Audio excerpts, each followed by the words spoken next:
People, deluded, I'm back again now. I'm an Arsenal fan, as you can tell by the shirt, but I love football and I love English football, so there's always going to be things to speak about in relation to the Premier League. Now, Lampard and Chelsea give me Arsene Wenger vibes, and what I mean by that is they certainly both love possession-based football and technical players, but it seems like Lampard and Chelsea have a fetish for central mid creative sort of players or midfielders in any aspect. You know, Arsenal fans, remember when we ain't got them now, we're actually crying for them, but these technical midfielders, to the point we used to force man on the flanks and whatnot. Ironically, I know Havertz has played out wide before, but his last 2 or so games he's been stationed out there for Chelsea. And it doesn't stop. Apparently Chelsea want a central midfielder, specifically a defensive mid. Now, you know, you can say, oh, we knew that, Deluded, and I'll say you're right, because they've been linked with Declan Rice. I know he's spoken of long-term as playing as a centre-half, but where is he playing and excelling? You know, you're not going to play Declan Rice up front, are you? And, you know, I don't know if that's going to happen. You know, Declan Rice seems to have a good relationship with West Ham and the fans. And let's not forget, he's in a unique position. He's played a lot of football and he is playing a lot of football. He's a captain as a young man. You know, he's got to remember the regular football he's being afforded at West Ham and the position he's in.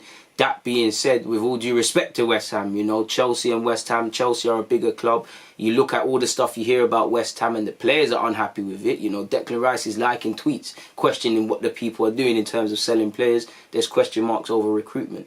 Now, for whatever you say about Chelsea and Lampard's men, they're trying to make a meal of things. They're really trying to seize it. They brought in Werner, top-rated guy in Germany, Havertz for 90-odd million, and the rest of it to entice him. Obviously, there's the Champions League football aspect. Obviously, if you're any young footballer, you know, to even speak to Lampard, let alone be managed by him, you know, he's got that Klopp thing in that you certainly will know he's your manager, but he'll be sort of an older brother sort of figure to him. Obviously, he's a former Chelsea lad as well, and there's also that sort of monkey on his back that he didn't really get to advance through their academy. Again, playing with Mason Mount and all of these things, it's all enticing, especially you've got the young English players. Some are his international teammates or his cross paths. There's many a reason. I assume it's Declan Rice, but again, it seems they'd have to force the issue. They might have to pay through the nose for him. So there has to be other targets. Again, their midfield, there's a lot of question marks because you've seen Barkley play in the last 2 games. You've seen Jorginho play, you know.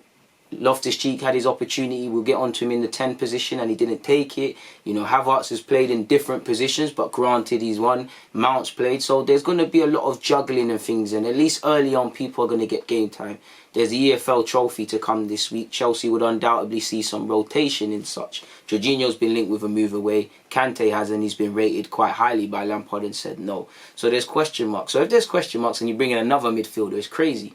Now, they've got bare man that can play in other roles, and it's an interest. And again, you need depth. They've got a lot of football to be played. Just because some men are not playing now don't mean it's done. They're done for.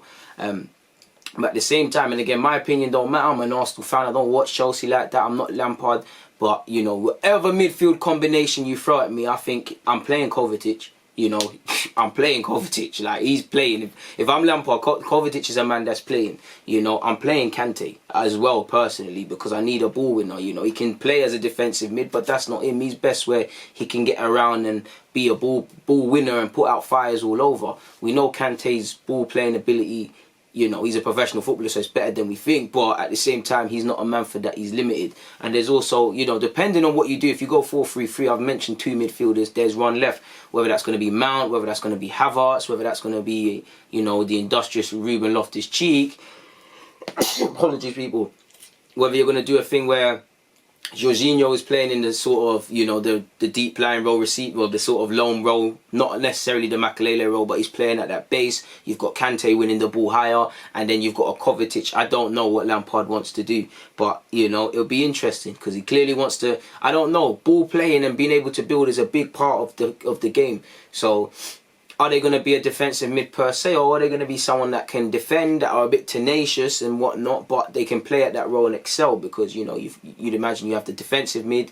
It might be a bit too defensive, but you've got Kante in that box role, sort of free spirit, winning the ball around. Then you've got the Kovacic's and whatever. And then you can tell he's going to be very creative with his front line. It might not necessarily be 2 wingers and a striker, you know. Werner might not necessarily be through the middle. He might start on the left, you know, or something like that, wide left or something. So I'm keen to see what Lampard does with the front 3.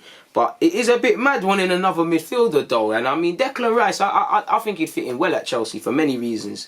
You know, mainly the whole, you know, the England lads are there. You got the Mounts, you got Callum, you know, fair enough, you've just about got Tomori, you got Barkley about, you know, you got Chilwell as well, almost forgot his name. There's man them there in it, and just Lampard, bro. Like Lampard, if Lampard said, I want you to come play for me, DG, I can't lie, I'm going to play. Like, that's someone I know he plays for Chelsea, but that's someone you looked up to and is an icon and whatnot. So, you know, he's probably times 1,000 now, because he's slightly younger than me, so he's probably got more of an affiliation to Lampard, especially if he's a Chelsea lad. I don't know who he supported and all them things, but it's crazy. But like I said, I even forgot to say, the Athletic are reporting basically Lampard wants a defensive mid.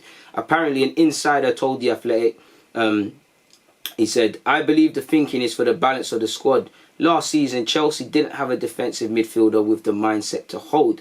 Kante is not a holding midfielder. He wants to leave areas. He wants to go and win the ball back. I believe Lampard wants a holder to just sit there, break things up, and be more of a physical presence. The Athletic also mentioned as well, Jorginho only made 2 tackles and one interception, and won only 38% of his duels, and actually lost possession 10 times. Obviously he missed a penny.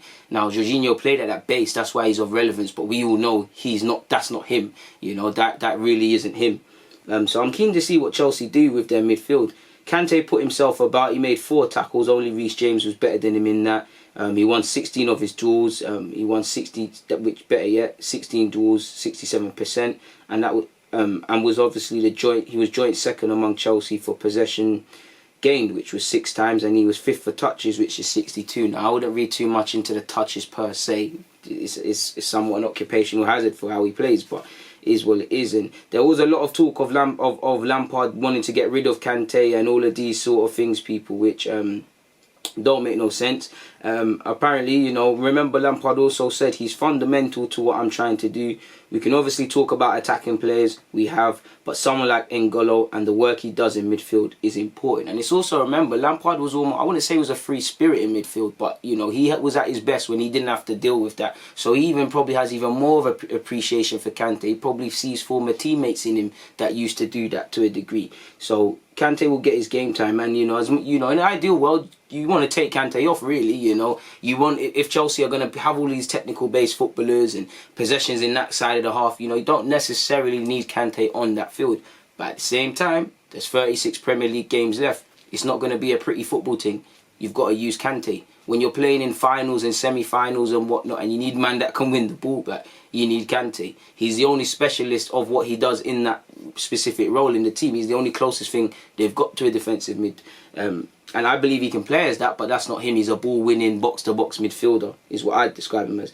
Lampard obviously again said that, you know, last year was a difficult year for Lampard, but he said it was a difficult year for him last year because of injuries. He came into the season with an injury, and it was probably a culmination of games he played. So I'm really excited to have him fit. He looks fresh at the moment, so he's a big deal for me. I want to keep Kante. And, you know, for Loftus-Cheek, on the other hand, I want to say the future's bleak because, you know, he hasn't played that much. He's been injured, you know. He got one chance again. Apparently he's been training well, but he got one opportunity against Brighton. You know, when you get it, you have to take it. You know, you might be on the bench for 20 games.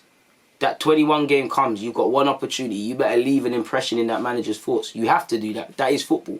But at the same time, it's difficult to do, you know. He's had some injuries. You can train as much as you want. Corona came at the worst time as he was getting fit as well. You know, you need probably a 5 to... like with the young players, you know, to get that level of consistency and get the groove of things again, he needs 5-10 games playing consistently to get that level. You're not going to do well one game, then you're out and you're coming on 10 minutes and you're playing 40. You're not going to get back to his best. And at 24, that's something he needs to consider. The problem is, obviously, with that Chelsea team, rightly so, you don't take your opportunities, whether it's 1 minute or 90, you might not play next week. There's some fantastic collective options. When Billy Gilmore's fit, I know he's young, he might even go out on loan, but I think he complicates things for Lampard even more, because that man's got a good future at Chelsea. So to a degree, you have to take your opportunities when they come and whatnot. And that might not be what Loftus-Cheek needs. Loftus-Cheek might need to go somewhere, you know, he played poor against Brighton. He might need to go out on loan or go somewhere like a permanent move to Palace. You know, feel important for the team, get your fitness back, I'm not going to say love for the game, 'cause I don't think that's gone, but,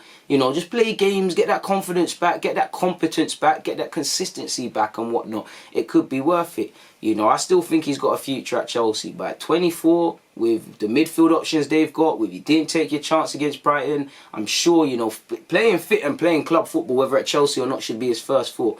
But you got the Euros, you know. You can't, anyone that's been in Southgate sort of thinking at any point, you can't not have one ear listening to what people are saying and one eye open to that Euros. You can't look ahead, but you get the point.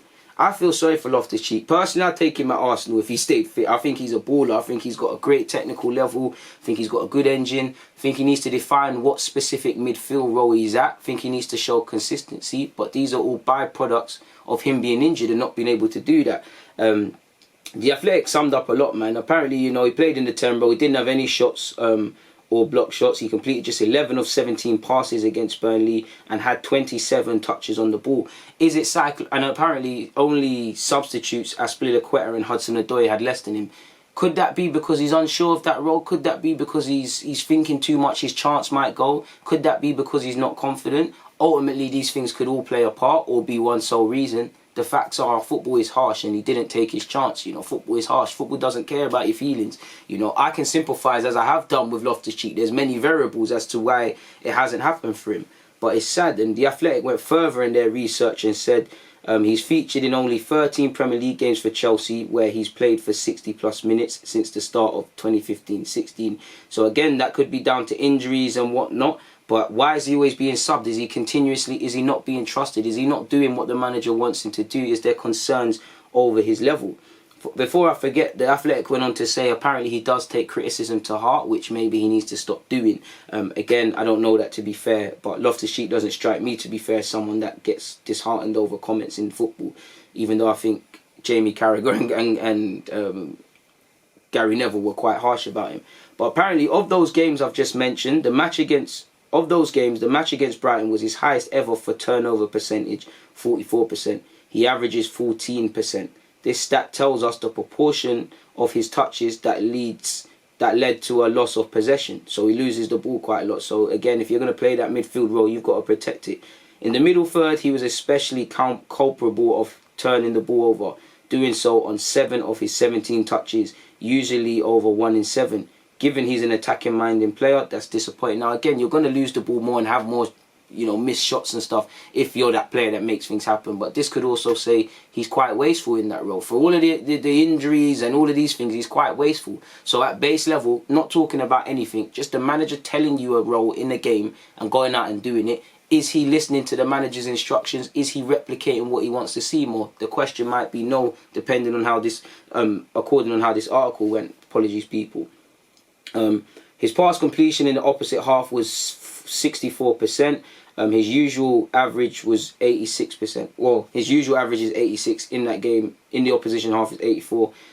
So I personally think injuries have stopped him improving his IQ. And what I mean by that is naturally as you get older and more consistent, you learn. Like in a midfielder, the key thing I look for, the best midfielders see the picture early. You know, Modric, the pass might look great from Modric, and trust me, I'm here talking about it all the time, or Kroos or whatever.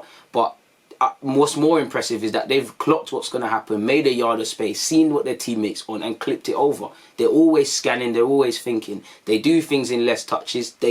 Statistically, they might give away possession a lot, but for me, the best midfielders are the best in possession, and they're always doing the right things, and it sounds easier said than done, but I think getting anything closer to this or improving in that, it's a byproduct of not being fit and not being able to learn a role, sort of thing.